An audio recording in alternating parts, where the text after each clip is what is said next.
السلام علیکم ورحمۃ اللہ وبرکاتہ۔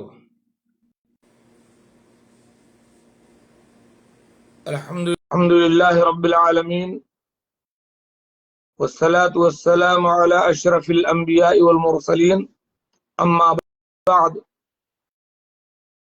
اعوذ باللہ من الشیطان الرجیم، فاسألوا اہل الذکر ان کنتم لا تعلمون۔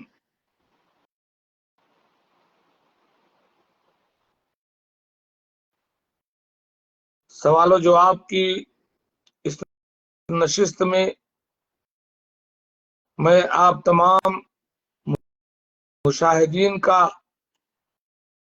استقبال کرتا ہوں، اس دعا کے ساتھ کہ اللہ تبارک و تعالی اس پروگرام کے ذریعے ہمیں دین کی سچی سمجھ عطا فرمائے اور ہمارے اس پروگرام کو ہمارے دین سیکھنے کے عمل میں شمار کرے اور جنت ہمارا راستہ بنائے۔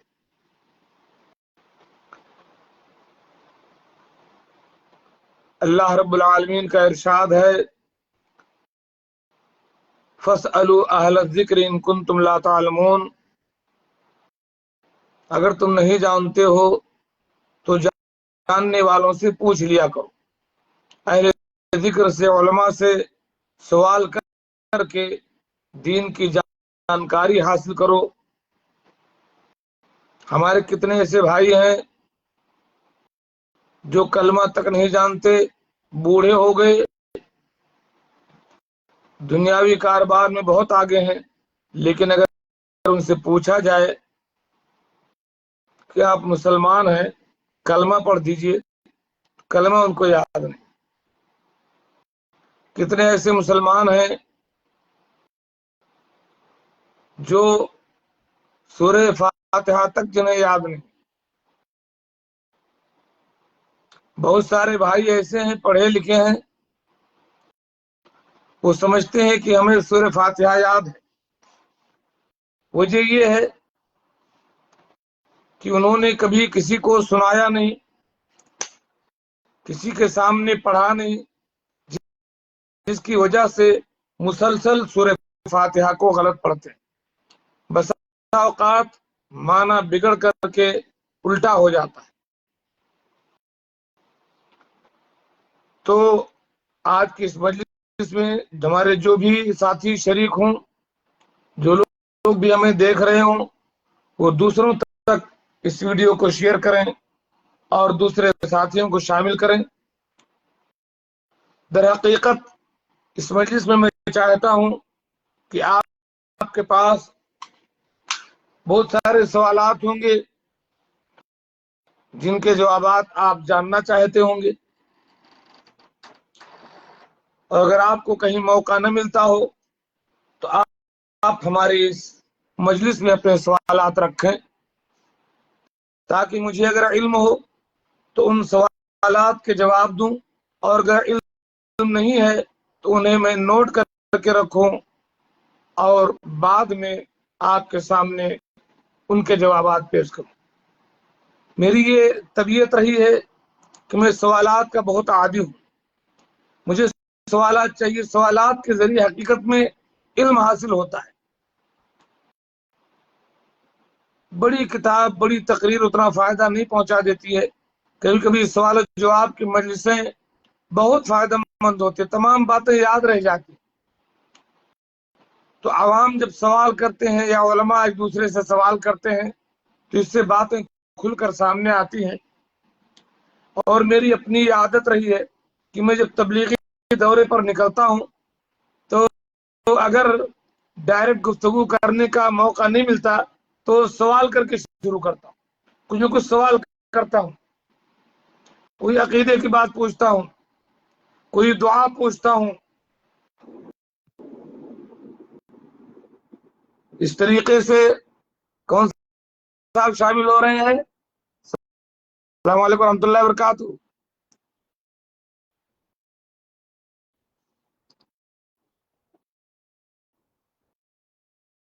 بولیے بولیے بھائی۔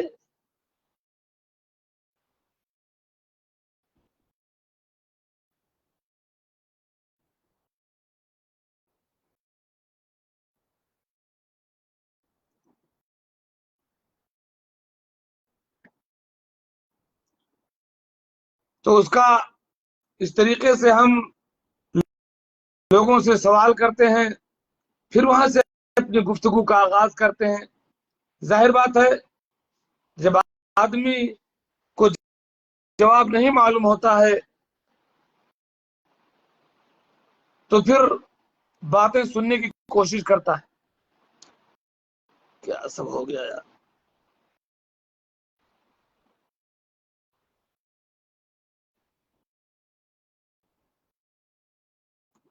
پھر وہاں سے ہم اپنی بات شروع کر دیتے ہیں اور پھر کامیابی ہوتی ہے۔ آج کی مجلس بھی اسی کی ایک کڑی ہے۔ میں جب عمرے پہ نکلتا ہوں، ہمارے ساتھ جو ساتھی ہوتے ہیں، عمرے کی بس پر جو تجربہ ہوا ہے وہ بہت بڑا تجربہ۔ لوگوں کو کچھ پتہ نہیں، کوئی دعا نہیں جانتے، عمرہ زندگی بھر کرتے رہتے ہیں، لبیک نہیں معلوم ہے، لبیک اللہم لبیک لبیک لا شریک لک لبیک ان الحمد والنعمت لک والملک لا شریک لک۔ عمرے پہ عمرہ کرتے جاتے ہیں، ترجمہ اور معنی تو چھوڑیے، لبیک نہیں معلوم۔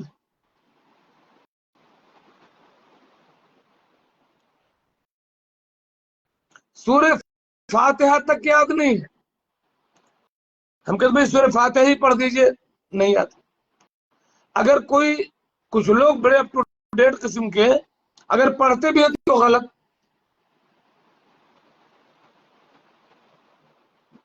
بہت سارے ساتھی پڑھیں گے صراط الذین انعمت علیہم۔ میں تو مزرے میں اور جو ہے عام جگہوں پہ میں گیا ہوں بھائی، انعمت والوں کی تعداد بہت بڑی ہے، انعمت جب کی۔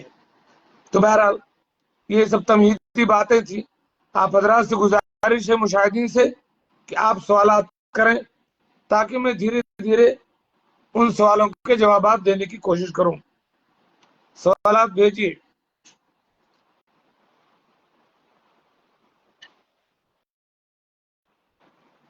اب اسی بیچ میں سوال بھیجنے کے بجائے کوئی صاحب فون ٹھوک رہے ہیں۔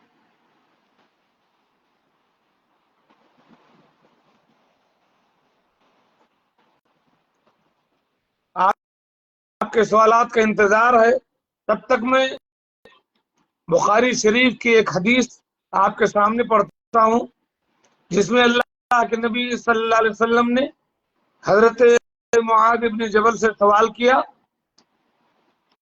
اور پھر آپ نے خود ہی اس سوال کا جواب دیا۔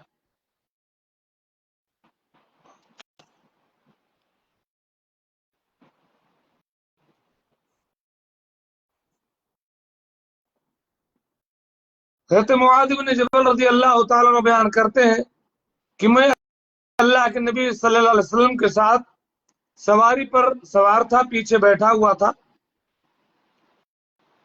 چلتے چلتے آپ نے سوال کیا مجھ سے کہ یا معاذ اتدری ما حق اللہ علی العباد، اے معاذ کیا تم جانتے ہو کہ اللہ کا حق بندوں پر کیا ہے؟ معاذ کہتے ہیں میں نے کہا کہ اللہ اور اس کے رسول بہتر جانتے ہیں۔ تب آپ نے فرمایا حق اللہ علی العباد ان یعبدوہ ولا یشرکوا بہ شیئا۔ اللہ کا حق بندوں پر یہ ہے کہ بندے صرف اللہ کی عبادت کریں اور اس کے ساتھ کسی کو شریک نہ کریں۔ دیکھیے یہ سوال و جواب کے ذریعے تعلیم دی جا رہی ہے، اسی لیے میں نے چاہا کہ اپنی مجلس کو سوال و جواب کی مجلس بنا کر کے رکھوں تاکہ لوگوں کو زیادہ سے زیادہ فائدہ پہنچانے میں بڑا کردار ادا ہو سکے۔ کئی بار میں نے کہا ہے ہمارے مشاہدین بھلے بہت ساری باتیں جانتے ہیں لیکن کبھی دوسروں کی خاطر، دوسروں کو فائدہ پہنچانے کی خاطر بھی سوال کیا جاتا ہے۔ جب حضرت معاذ کو اللہ کے نبی صلی اللہ علیہ وسلم نے یہ جواب دے دیا، پھر دوسرا سوال کیا اتدری ما حق العباد علی اللہ، اے معاذ یہ بتاؤ کہ بندوں کا اللہ پر کیا حق ہے؟ حضرت معاذ نے کہا کہ اللہ اور اس کے رسول بہتر جانتے. تب آپ نے فرمایا حق العباد علی اللہ اللہ يعذب من لا يشرك به شيئا. بندے کا حق اللہ پر یہ ہے، بندوں کا حق اللہ پر یہ ہے کہ جو اللہ کے ساتھ شرک نہ کریں، اللہ تعالیٰ انہیں عذاب بھی نہ دے.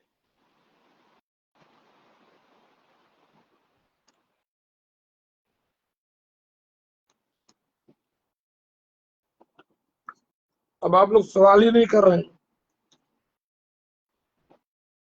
میں نے سوچا تھا اس سوال جواب کی مجلس چلاؤں گا. میں سوال کرتا ہوں تو آپ لوگ جواب دیتے ہیں. آج میں نے چاہا کہ آپ لوگ سوال کریں تو کوئی ایک سوال بھی نہیں کر رہا.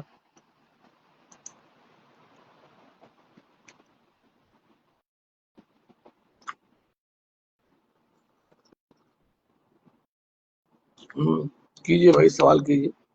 انس صاحب آپ ہی سوال کر لیجئے کچھ. چلیں جی، میں تب تک کچھ احادیث ہی پیش کرتا ہوں.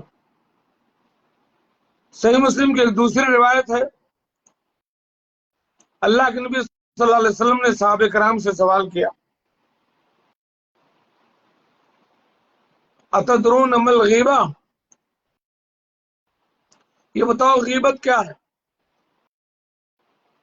صحابہ کرام کا عام طور پر دستور یہ ہوتا تھا کہ وہ کہہ دیتے تھے کہ اللہ اور رسول عالم، اللہ اس کے رسول بہتر جانتے.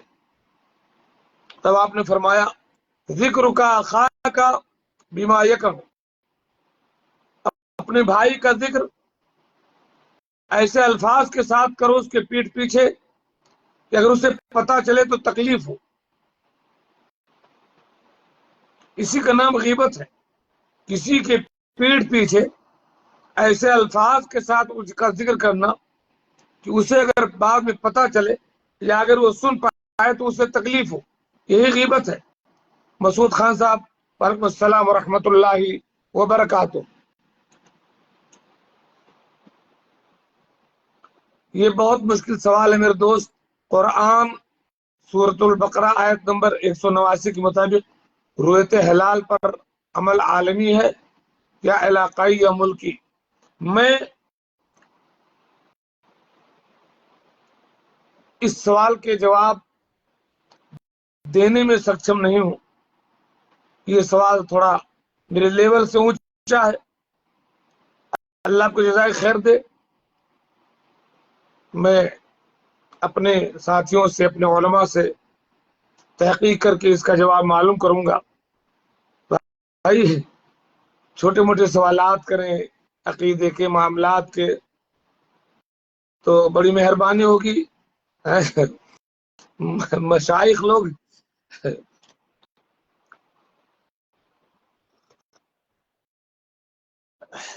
رویت حلال تو ایسی بھی بڑا اختلافی مسئلہ ہے، ہم جیسے لوگ کیا بات کہہ سکتے ہیں.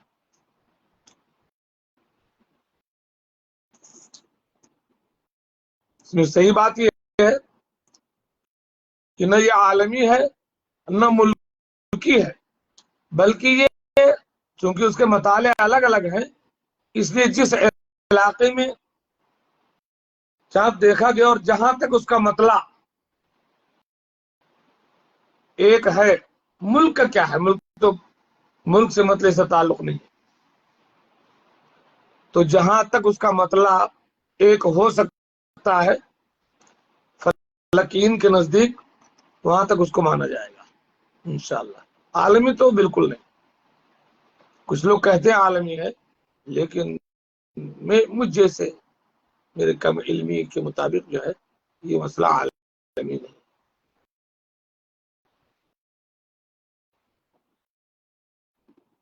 ملکی ہو سکتا ہے لیکن عالمی نہیں ہو سکتا.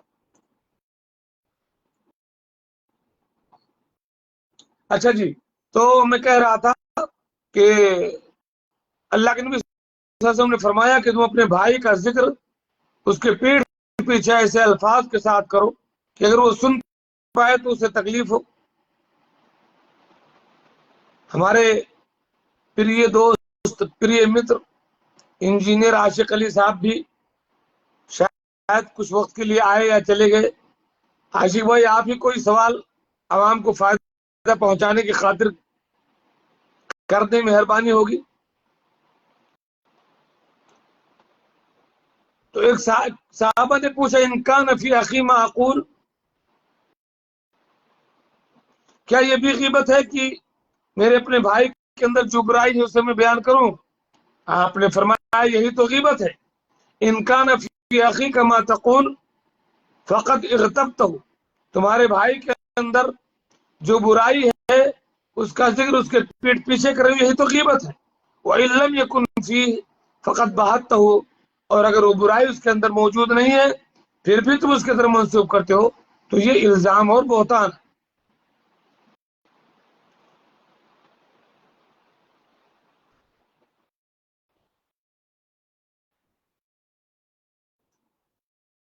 مسعود صاحب سوال کرنے کا بہت بہت شکریہ، لیکن معذرت کے ساتھ میں اس کا خاطر خواہ جواب نہیں دے سکا.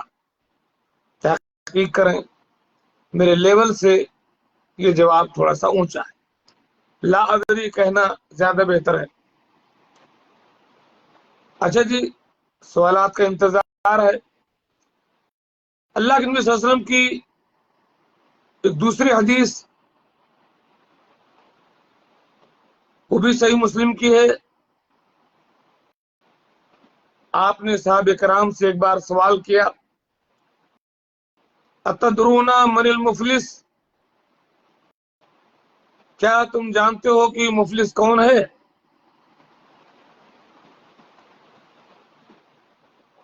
صحابہ کرام نے کہا المفلس فینا من لیس له درہم ولا متاع، ہم تو مفلس اسے سمجھتے ہیں جس کے پاس روپیہ پیسہ نہ ہو.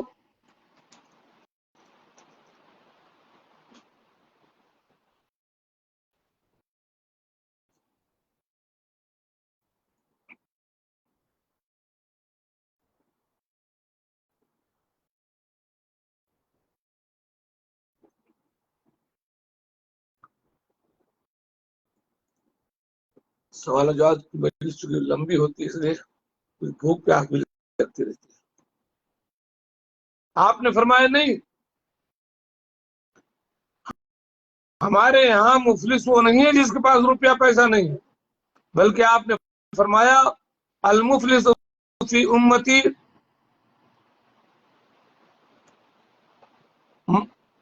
من یاتی یوم القیامہ بصلاۃ وصیام وصدقہ، میری امت کا مفلس وہ ہے جو نماز روزے اور صدقات لے کر کے آئے گا، لیکن چونکہ دوسروں کا حق مارا ہوگا، کسی کو گالی دیا ہوگا، کسی پر ظلم کیا ہوگا، کسی کا مال کھایا ہوگا، کسی کو قتل کیا ہوگا، تو تمام لوگوں کو اس کی نیکیاں بانٹ دی جائیں گی. پھر بھی اگر اس کی نیکیاں کم رہ گئی، دعوے دار باقی بچے، تو ان کے گناہ اس پر لاد دیا جائے گے، اسے جہنم میں ڈال دیا جائے گا. یہ سب سے بڑا مفلس ہے. چلیں بھیا، ہمیں ایک اور سوال آ گیا بڑا لمبا. اللہ تعالیٰ شاہد کریمہ میں آپ کو کہہ رہا ہے کہ اہل ہی پر فرض سنت عبادات یعنی روزے، عید، حج کے ایام کا دار کس آیت میں آئی؟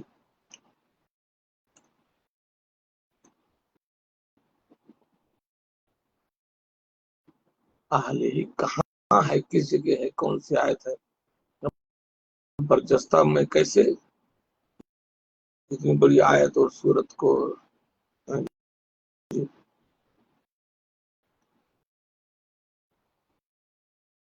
ہمارے مسعود خان صاحب سوالات ذرا سا عوامی بنائیے بھائی، عوامی. مجھے بھی سوال ہی نہیں سمجھ میں آئے تو جواب کیا دوں گا؟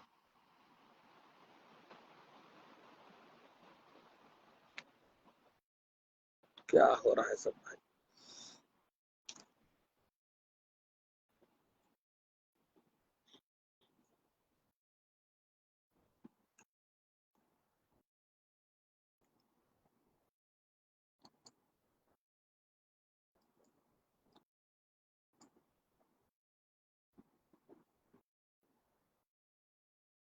آپ کو میں اس مجلس کا مستویٰ بتا دوں کہ بھائی یہ عوامی ٹائپ کی یہ مجلس ہے، دعوت و تبلیغ کی مجلس ہے، اس میں اس طرح کی تفسیری باتیں جس کو تھوڑا سا ہمارے سمجھ سے بھی باہر ہیں، اس کے ان کے جوابات میں دینے سے قاصر ہیں۔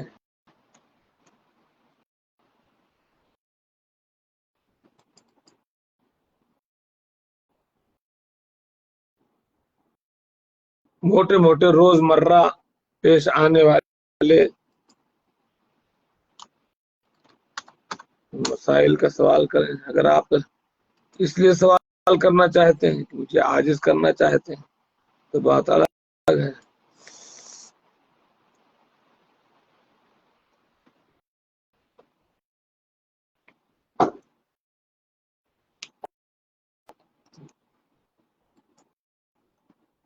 اچھا جی، اللہ کے نبی صلی اللہ علیہ وسلم سوالات تھوڑا سا عوامی کریں پلیز، اللہ کو جزائے خیر دے۔ آپ کا بہت بہت شکریہ، ہمارے مسعود خان صاحب، بہت بہت شکریہ، اللہ کو جزائے خیر دے۔ کہ سوالات تھوڑے سے عوامی کریں، بڑی مہربانی ہوگی۔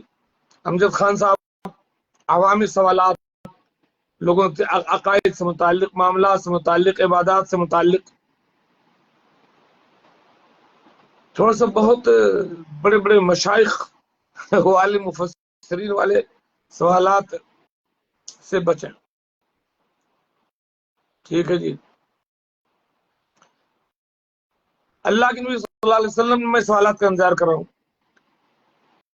حسن ترمذی کی ایک روایت ہے، اللہ کے نبی صلی اللہ علیہ وسلم نے ایک بار حضرت عبداللہ ابن عباس رضی اللہ تعالی عنہ کو مخاطب کر کے فرمایا، یا غلام انی اعلمک کلمات، اے میرے بچے میں تمہیں چند باتیں سکھانا چاہتا ہوں، سنو۔ احفظ اللہ یحفظک، اللہ کے حقوق کی حفاظت کرو، اللہ تعالیٰ تمہاری حفاظت کرے گا۔ احفظ اللہ تجدہ تجاہک، اللہ کے حقوق کی حفاظت کرو، اللہ کو اپنے سامنے پاؤ گے۔ وَإِذَا سَأَلْتَ فَاسْأَلِ اللَّهَ، جب سوال کرنا ہو تو اللہ سے سوال کرو۔ وَإِذَا اسْتَعَنْتَ فَاسْتَعِنْ بِاللَّهِ، جب مدد مانگنی ہو تو اللہ تعالیٰ سے مدد مانگو۔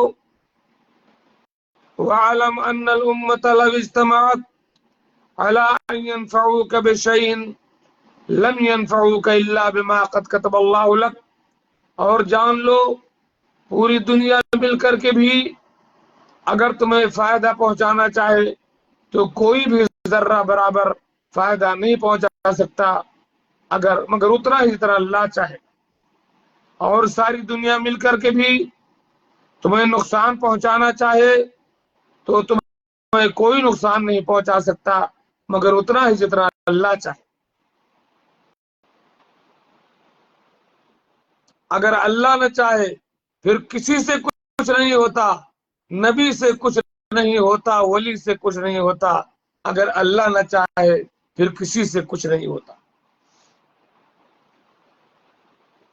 یعنی آپ لوگ تقریر سنیں گے، میری مجلس تو ہماری سوال جواب کی تھی۔ امجد خان، چلیں صاحب، تقریر سننا چاہتے تو میں کچھ نہ کچھ بولتا رہتا ہوں، اپنی بات رکھتا رہوں گا بھائی۔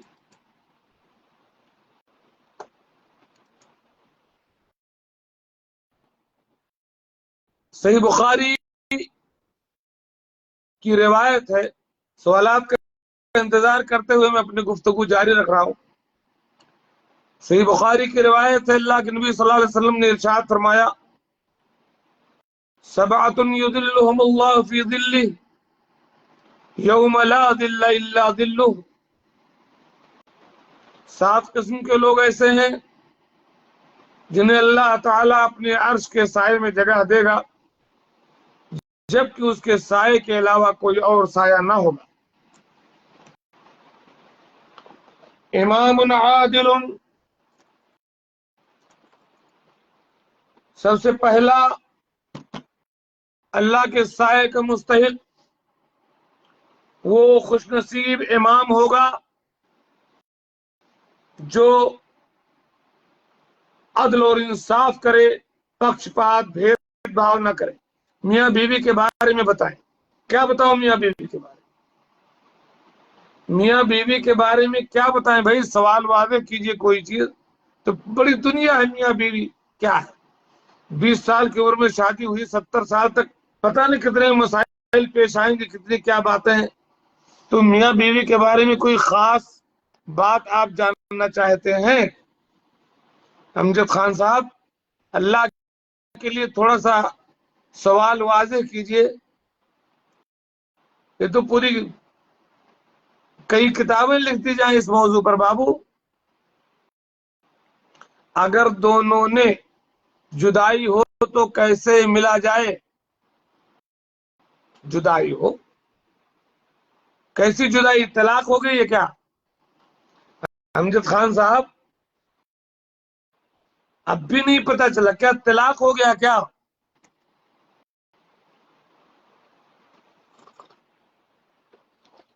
دونوں میں جدائی کیسے ہوگی بھائی؟ طلاق ہو گیا کیا؟ اگر طلاق ہوا تو اس سے طلاق کے بعد ملنے کا طریقہ دوسرا ہے، اور اگر ایسے ہی جدائی ہو گئی ہے، جھگڑا ہو گیا ہے، تو کیسی جدائی ہو گئی ہے بابو؟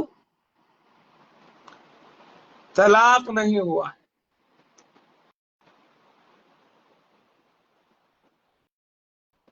تو جس بیس پر جھگڑا ہوا ہے، جس مسئلے پر دونوں پر جھگڑا ہوا ہے، اگر بیوی آپ کے گھر ہی میں ہے تو آپ اس کو سمجھانے کی کوشش کریں۔ اچھا جی،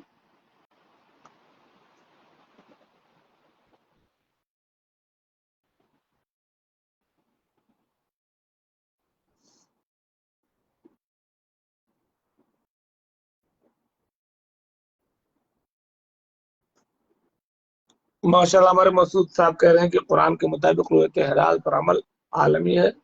آلہ ہلال کی جمع ہے،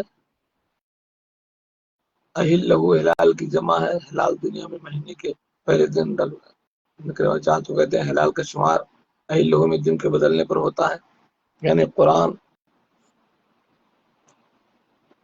سورہ بقرہ آیت نمبر 89 کے مطابق دنیا میں حلال دکھنے کے دن سے دوبارہ دنیا میں حلال دکھنے کے دن تک اہل لہو کے ایام یعنی رویت ہلال کا عمل عالمی ہے۔ ٹھیک ہے، آپ کی یہ رائے ہے، اللہ کو جزائے خیر دے۔ میں نے کہا نا اختلافی مسئلہ ہے، تو اللہ کو جزائے خیر دے ہمارے مسعود صاحب۔ امجد خان صاحب، اگر بیوی گھر پر ہی ہے تو دونوں آپس میں ایک دوسرے سے معذرت کریں۔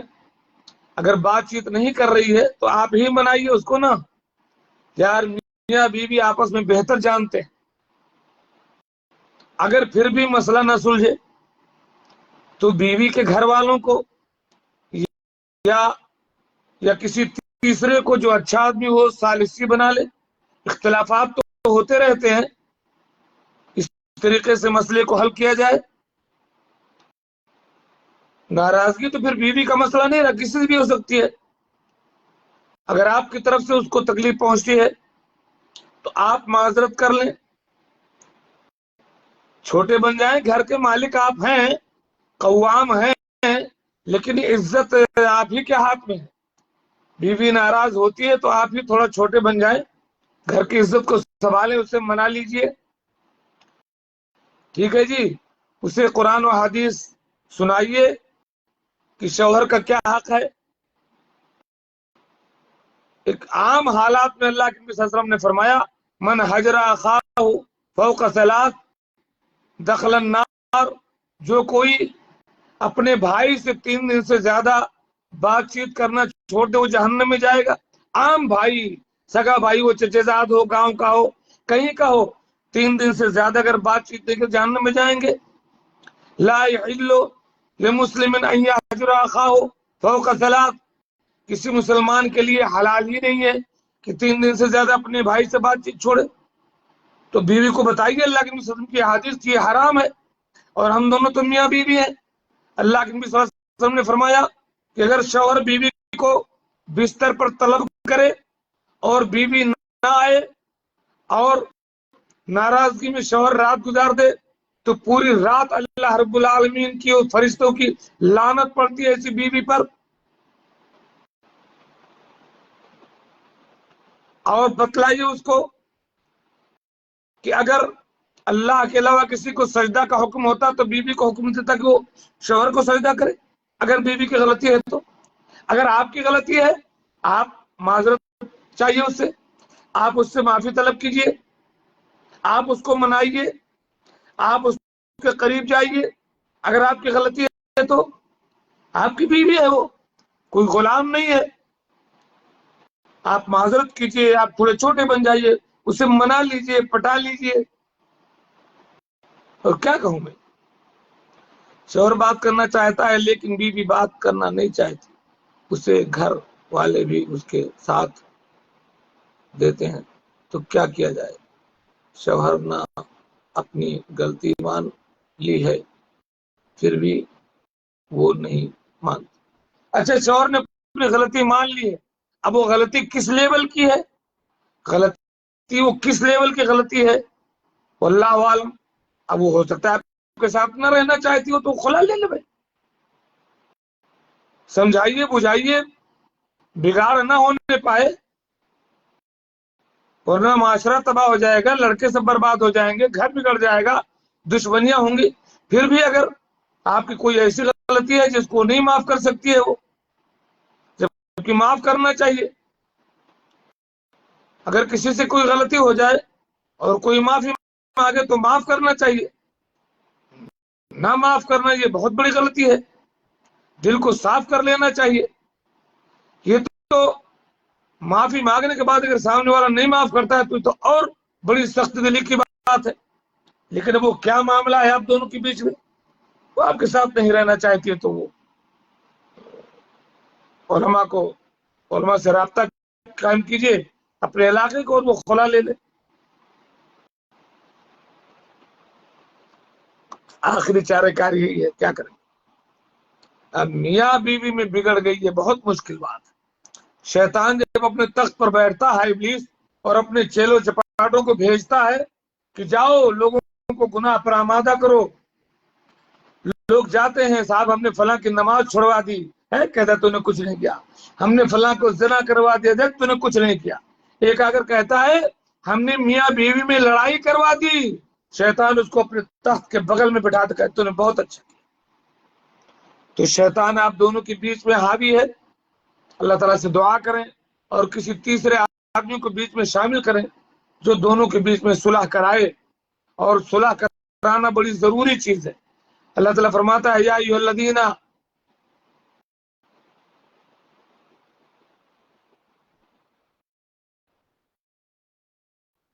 کیا لکھا آپ نے, یہ ہے پہلے شوہر غریب تھا, پہلے شوہر غریب تھا تو اب امیر ہو گیا تو اور اچھی بات ہے نا. امیر ہو گیا, اب غریب تھا تو اتنا دیکھ ریکھ نہیں کر پا رہا تھا, امیر ہو گیا شوہر تو اور بیوی کو پیار کرے, اور اچھے کپڑے لائے دے, اچھے کھانے دے, اچھے انداز سے رکھے, تب ناراضی کیا ضرورت ہے بھائی. بھی پہلے مالدار تھا بعد میں غریب ہو گیا تب تو ٹھیک ہے, اب پہلے غریب تھا بعد میں مالدار تو کیوں بگاڑ ہوگا بھائی. ہماری بہنوں سے بھی گزارش ہے کہ وہ درگزر کر دیا کریں, یہ معاف کرنا بہت بڑی چیز ہے. گھر سے معافی لے کر نکلو, معافی بانٹ کے آ جاؤ نا تو دل مضبوط رہتا ہے. لیکن جب کسی کو معاف نہیں کرو کہ دل کڑتا ہے, وزن رہتا ہے دل پر, صحت خراب ہوتی ہے. اور جب دل صاف رہتا ہے نا تو یہی تو اللہ تعالیٰ کو مطلوب ہے. محبت چاہتا ہے اللہ تعالیٰ مسلمانوں کے بیچ میں, مسلمان محبت کے ساتھ رہیں.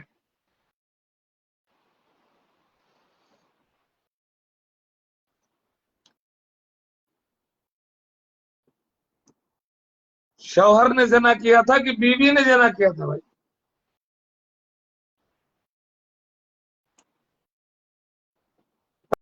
پہلے مالدار تھا وہ, تب اس نے زنا کیا تھا, بعد میں غریب ہو گیا, تو مالداری سے زنا سے کیا تعلق ہے بابو, کیا بتائیں. تو اب اس مسئلے کو تو بھیا میں حل نہیں کر پاؤں گا. یہ مسئلہ ظاہر بات ہے یہ میاں بیوی اس چیز کو نہیں برداشت کر سکتے ہیں. جیسے آپ چاہتے ہو کہ آپ کی بیوی کا تعلق کسی سے نہ رہے, تاک جھانک نہ کرے, تو آپ کو بھی ایسے رہنا پڑے گا, آپ بھی کہیں تاک جھانک نہ کریں, تب محبتیں ہوتی ہیں, تب اعتماد ہوتا ہے. آپ ادھر ادھر منہ مارتے پھریں اور بیوی کو پارسا رکھنا چاہیں, ایسا بیوی برداشت نہیں کرے گی. سن رہے ہیں؟ دونوں کے اوپر ضروری ہے کہ دونوں ایک دوسرے کے لیے جیئیں اور مریں. زناکاری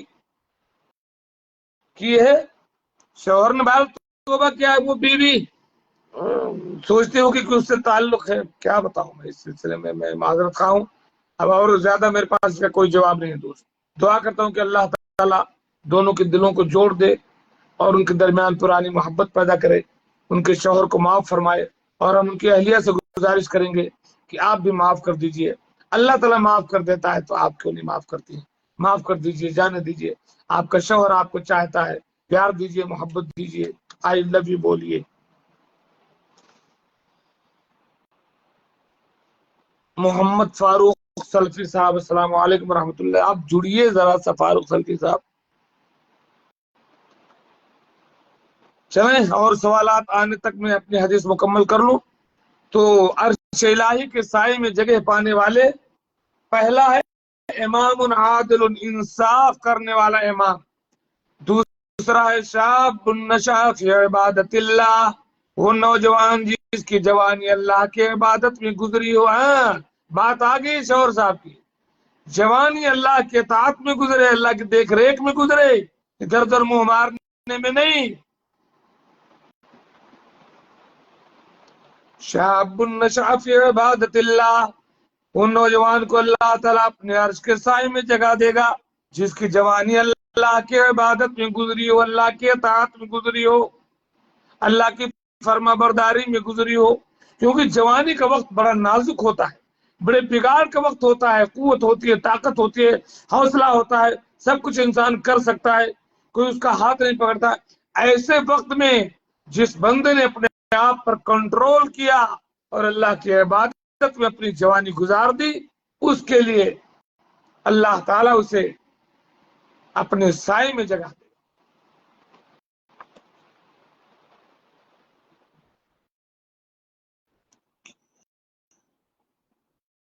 کیا حال ہے محترم بچہ؟ ماشاء اللہ بزرگ, جزاک اللہ خیر شیخ, بہت اچھا, اللہ کا شکر ہے, الحمدللہ. آپ کیسے ہیں محترم؟ تھوڑا سا جڑیں گے شیخ فاروق صاحب, جڑیے ہمارے ساتھ ذرا سا.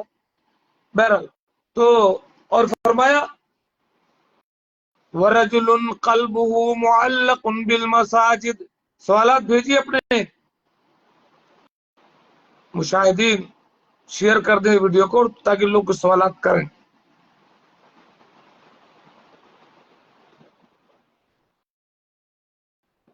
ورجل معلق قلبه بالمساجد اذا خرج منه حتى يعود الیہ. ایسا نمازی جس کا دل مسجد میں لگا رہتا ہے, ایک نماز پڑھ کر نکلتا ہے, دوسری نماز کے لیے اسے لالچ ہوتی ہے کہ کب دوسری نماز کے وقت آ جائے, پھر میں اللہ کے حضور حاضر ہو جاؤں. ایسے نمازی کو بھی اللہ تعالیٰ اپنے سائے میں جگہ دے گا میدان محشر میں. ورجلان تحابا فی اللہ. مجھ سے آپ لوگ تقریر کروا رہے ہیں, میں نے کہا تھا سوالات کیجیے. اب سوالات نہیں آئیں گے تو میں کچھ بولتا ہی رہوں گا. ایسے دو دوست جن کی دوستی اللہ کے لیے ہو, جنہوں نے اللہ کے لیے آپس میں محبت رکھی ہو, اجتماع علیہ و تفرق علیہ, اللہ کے لیے ملے, اللہ کے لیے جدا ہو,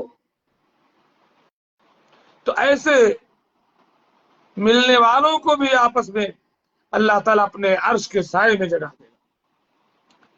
سوالات کا انتظار ہے مجھے بات کرتے کرتے پھر بھی. اور پانچواں ورجل ذکر اللہ خالیا ففاضت عیناہ. ایک ایسا آدمی جس نے تنہائی میں اللہ کو یاد کیا اور رو پڑا, اس آدمی کو بھی اللہ اپنے سائے میں جگہ دے گا۔ کوئی جو انسان نماز نہیں پڑھتا اس کے بارے میں بتائیں، جو آدمی نماز نہیں پڑھتا وہ مسلمان کہاں ہے؟ ہے فلک تیرا طلبگار نمازی ہو جا، اے زمینوں کے خریدار نمازی ہو جا، صبح سے شام تلک، شام سے صبح تلک چیختے رہتے ہیں مینار نمازی ہو جا۔ کس کی ہمت ہے جو دیکھے تیری مسجد کی طرف، شرط اتنی ہے میرے یار نمازی ہو جا۔ آج کی مجلس ہمارے امجد خان کی وجہ سے آباد رہی، ماشاءاللہ۔ امجد خان صاحب سے میں ملاقات کروں گا کسی وقت۔ امجد خان صاحب آپ کو میں نے فون نمبر لکھنے کے لیے کہا تھا، آپ نے لکھا کہ نہیں لکھا پتہ نہیں۔ تو اور نماز اللہ تعالیٰ فرماتا ہے اقیموا الصلاۃ ولا تکونوا من المشرکین، نماز قائم کرو اور مشرکوں میں سے نہ ہو جاؤ۔ معلوم یہ ہوا کہ نماز نہ پڑھنا مشرکوں کا کام ہے۔ اور فرمایا اللہ کے نبی صلی اللہ علیہ وسلم نے العہد الذی بیننا وبینہم الصلاۃ، ہمارے اور ان کے درمیان جو عہد ہے وہ نماز کا ہے۔ فمن ترکھا فقد کفر، جس نے نماز چھوڑ دیا وہ کافر ہو گیا، کافروں کا کام کرنے لگا وہ۔ اور قیامت کے دن حساب و کتاب ہو جانے کے بعد جو بے نمازی ہوں گے وہ جہنم میں ہوں گے۔ اللہ تعالیٰ فرماتا ہے وفی جنات یتساءلون عن المجرمین، مجرموں سے سوال کریں گے جنت والے، ما سلککم فی سقر، تم جہنم میں کیسے آ گئے؟ قالوا لم نک من المصلین، وہ کہیں گے ہم نماز نہیں پڑھتے تھے۔ پہلا جواب ان کا عبادت۔ جو انسان زندگی بھر نماز نہیں پڑھتا اس کا بارے میں بتائیں۔ پڑھے بھائی، کیا بتاؤں میں؟ جو نہیں پڑھ رہا ہے وہ پڑھے نماز۔ کبھی آپ نماز نہیں پڑھتے تو مسلمان ہی نہیں ہے، پھر کیا بتانا ہے؟ جب آپ مسلمان ہی ہیں تو کیا کہنا؟ کلمہ شہادت کے اقرار کے بعد پہلا فریضہ جو ایک مسلمان پر عائد ہوتا ہے وہ نماز کا ہے۔ یعنی آپ یہ کہنا چاہتے ہیں کہ میں کہہ دوں کہ وہ کافر ہے؟ تو یہاں میں فتویٰ دینے کے لیے نہیں بیٹھا ہوں، دعوت کے لیے بیٹھا ہوں۔ میں وہ ڈاکٹر نہیں ہوں آپریشن کرنے والا، بھئی ہم نرس ہیں، زخموں پر پٹی باندھنے والے۔ ہم دعوت دیتے ہیں بھائیوں کو کہ نماز نہ چھوڑیں۔ نماز چھوڑنا کافروں کی نشانی ہے، مشرکوں کی نشانی ہے۔ آپ تو مسلمان ہیں نا، آپ نماز نہ چھوڑیں۔ اسلام کے 5 ارکان میں دوسرا رکن نماز کا ہے، الصلاۃ عماد الدین، نماز دین کا کھمبا ہے۔ من ہدمہا فقد ہدم الدین، جس نے نماز کو گرا دیا اس نے دین کو گرا دیا۔ کیا کہے؟ اول ما يحاسب به العبد يوم القيامة الصلاة، فمن صلحت صلاته صلح سائر عمله ومن فسدت صلاته فسد سائر عمله۔ قیامت کے دن پہلا سوال نماز کا ہوگا۔ نماز کے پرچے میں اگر فیل ہو گئے سارے پرچے میں فیل، نماز کے پرچے میں اگر کامیاب ہو گئے تو انشاءاللہ سارے پرچے میں کامیاب۔ میں یہ چاہتا ہوں کہ اسے کیسے نماز کے لیے راضی کیا جائے، بس یہی چیزیں جو میں سب بتا رہا ہوں یہ بتائیے اس کو، بتائیے کہ آپ مسلمان ہیں؟ وہ کہے گا ہاں میں مسلمان ہوں، تب اس کو بتائیے کہ اسلام 5 چیزوں کا نام ہے، کہے گا میں مسلمان ہوں نا، کہے گا ہاں۔ تو آپ بتائیے کہ حضرت جبرائیل نے جب اللہ کے نبی سے پوچھا کہ مل اسلام، اسلام کس کو کہتے ہیں، تو آپ نے فرمایا ان تشہد ان لا الہ الا اللہ وان محمد، نمبر 1 تم اس بات کی گواہی دو کہ اللہ کے علاوہ کوئی عبادت کے لائق نہیں، محمد صلی اللہ علیہ وسلم اللہ کے رسول ہے، کلمہ پڑھو۔ وان تقیم الصلاۃ، دوسری ڈیوٹی یہ ہے مسلمان کی وہ کہ نماز کو قائم کرے۔ وہ توتی الزکات، مالدار ہے تو زکات دے۔ وہ تصوم رمضان، کوئی عذر نہ ہو رمضان کے روزے رکھے۔